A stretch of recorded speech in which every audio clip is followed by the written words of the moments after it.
All right, a little bit of a situation here. It's a pretty bad interior. Would I say top 10?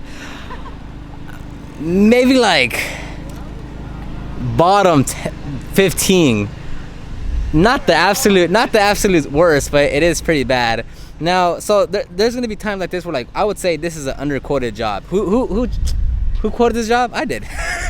I quoted this customer. So the range is from 200 to 240, and it's really bad. It should be more, but it is what it is. So we're gonna charge 240.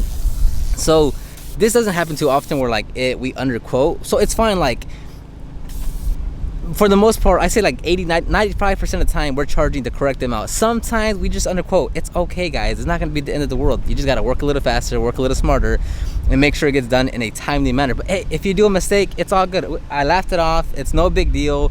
We got another customer at 1 p.m. for a wash and wax and a mini interior detail. So it's just a part of the business. You're not gonna hit it on the nail every single time. But I can guarantee you we can still finish this close to around 2 hours. It's like 9:15 right now. We're basically just getting started, so watch us finish it still in 2.5 hours.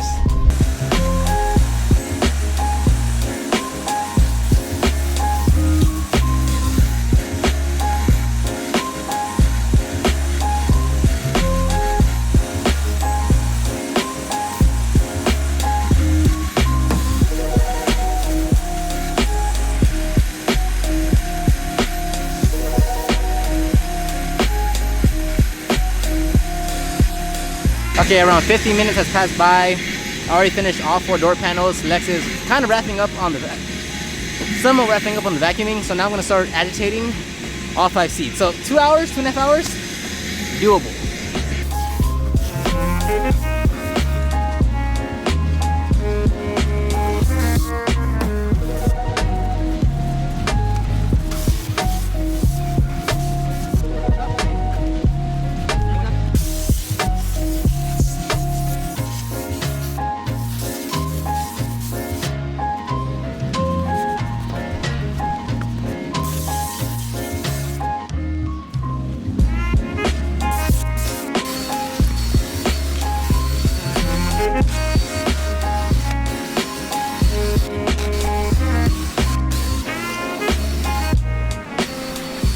All right, it is now 10:30 and we have agitated all the seats and carpets. We've just extracted the back seat, the back row, and currently extracting the carpeting. We got a lot of sling over the door panels and plastic that we had already cleaned, but that's okay because we already, like, yes, it got some sling back on what we just cleaned, but it's just a wipe down to take it off, so it's not that big of a deal. We still gotta do the floor mats, but I want to say like I want to say it's 10:30. Let's say another hour for 11:30. That's 2 man hours. I think we're able to do it. So he's just gonna finish up extracting basically everything else, the carpeting and the seats, because we're literally extracting everything. Like every bit of fabric is getting extracted. So he's basically gonna stay extracting the rest of the time, and I'm gonna just hammer down on all the plastics because every little square inch of the plastic is covered in dirt and grime. But I want to say I'm like 79.3% sure 11:30 will be a good target.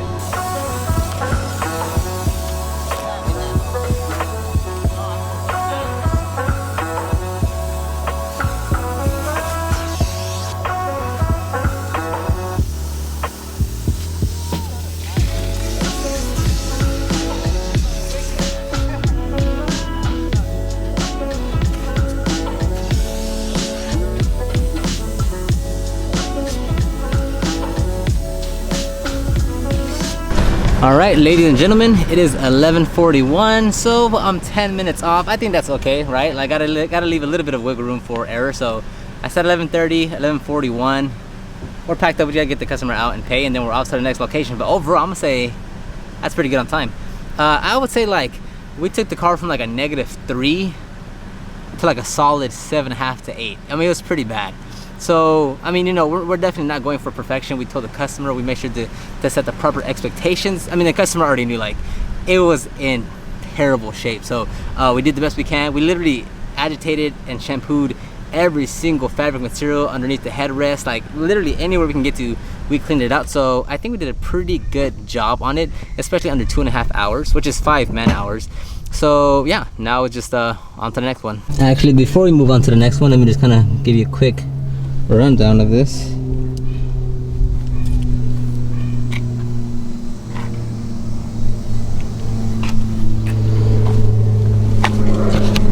I don't know if you remember the door panels were, I mean, everything was just pretty bad. I'll probably post some photos here in a bit that Lex took to give you a better representation of what we did.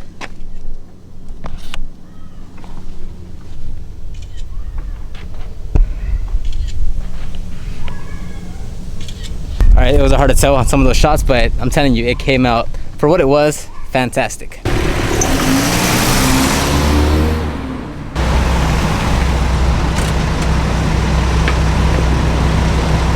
Alright, so taking a quick break. The next one's actually at 1:30, so a quick stop at Subway, little break, maybe like a 20-minute break, and then off to the next one. So a good thing is that Subway lets you go in, and some of them let you eat inside, others don't, but you can still go inside. And the last 2 or 3 that we've gone to, they still let you use the restrooms in there, like the restrooms are open. So Subway's been a good option to like stop by, get something to eat, use the restroom.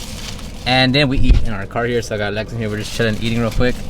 But that morning one, the first vehicle, I mean, you know, like, that's pretty good in my opinion to finish in 2.5 hours on that bad of a vehicle. So looking back, like if that was by myself, that would have been like a 4 or 5 hour job easily by myself. And that would have definitely constituted as like a disgusting interior cleaning. And you know, you want to get to the point where no matter what vehicle it is, you're able to knock it out in a very short time frame. I'm not saying you're cutting corners, I'm not saying you're skipping steps, I'm saying you do everything you're doing but just in a shorter time frame, because you have your efficiency at its highest with 2 people working on the job, or not even 2, 3, or just 1, it doesn't matter. But just because you finish a car fast or in a short time frame doesn't mean you're like doing anything wrong. Like and that's the wrong thing. Like, too many of us detailers are a single man operation, so you are used to like 4 hours, 5 hours on a single thing. Once you get someone working with you, once you're working in a team, man, like everything changes dramatically.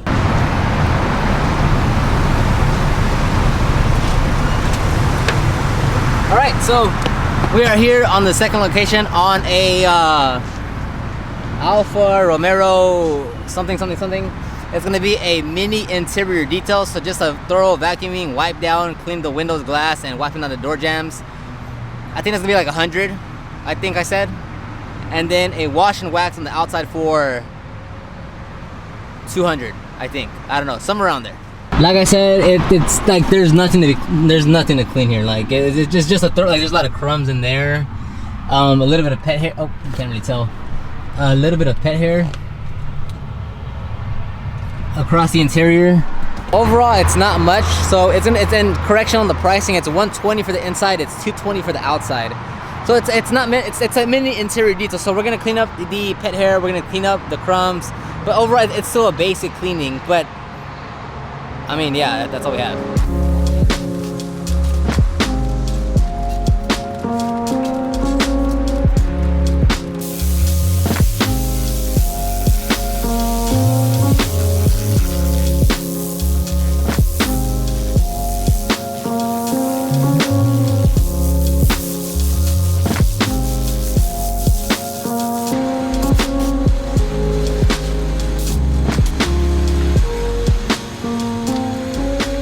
Okay, to give a bit more context of this mini interior detail, it's not meant for a thorough cleaning. It's more of a maintenance type cleaning, but it's not really like on a maintenance schedule. So we're gonna thoroughly vacuum, remove the pet hair, and then wipe down the leather and plastic panels.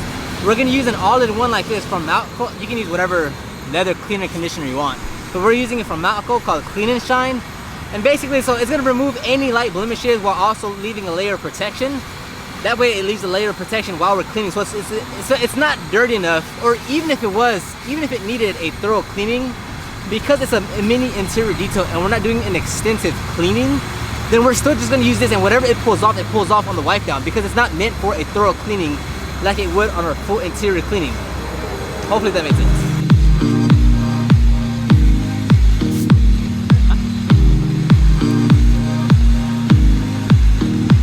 Alright, and the interior is basically done. We just need to wipe down the windows and door jambs, but we'll do that after we wash the vehicle. So you're not going to be able to tell in person. I mean, in person. I can tell in person. So you can't tell over camera, but there is a noticeable difference. I mean, there's a layer of dust. There was no protection or shine gloss to the surfaces, but now, I mean, it's very, you can easily tell there's a difference, and it's been cleaned and, you know, upgraded, so to speak, in terms of the condition that it's in.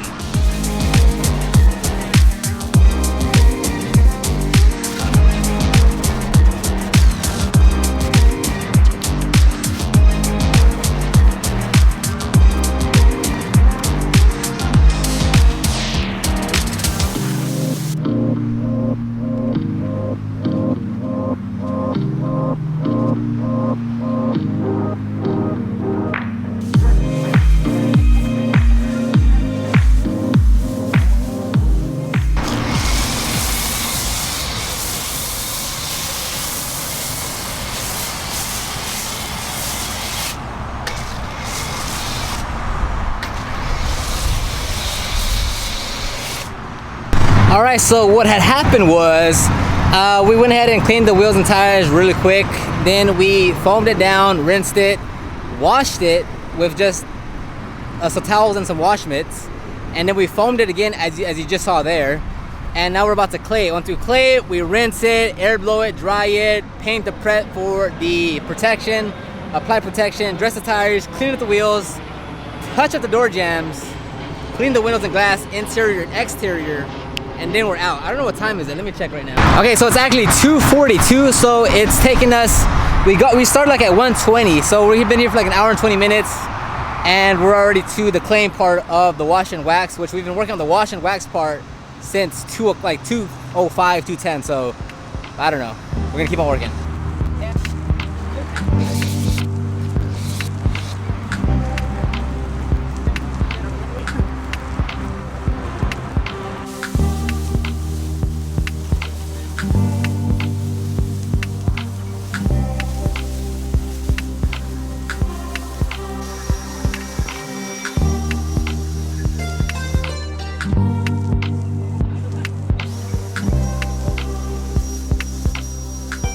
So now Lex is prepping the paint for the last step, and then I'm wiping out the door jambs, gonna hit the tires, and then go to the windows and glass, and then we should be done.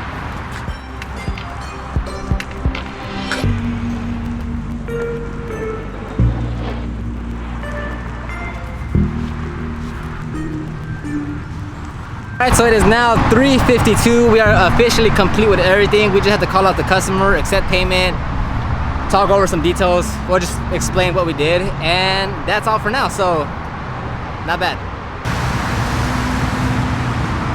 What's funny is that we made $705 today doing 2 cars versus the other day we did $700 doing 3 cars.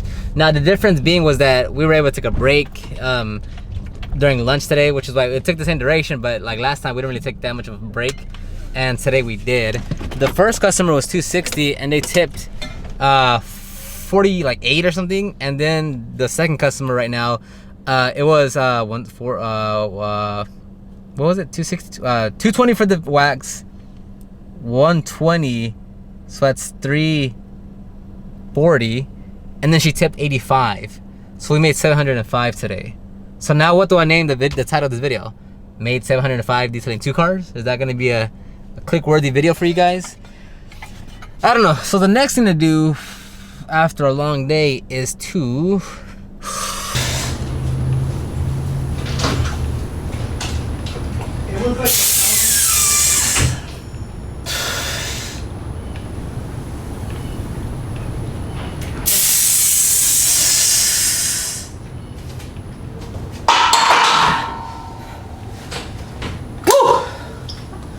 a little tired, not gonna lie, but I gotta start getting back on the workouts because I've been real tired from the last few details, and the workouts have been complete and utter nastiness in a bad way. So that was 325 by 2. That's the bad thing about detailing in the field so much, is that getting a good solid workout after an 8-hour shift, not the easiest thing. But anyways, I'll end the video right here. just gonna keep on doing a few squat sessions and go over to move on over to chest. As of right now, I weigh 160. My deadlift PR is 405. Squat is 360, and then my bench is 225 for 1 rep. So if you guys care. All right, good day. See you on the next one.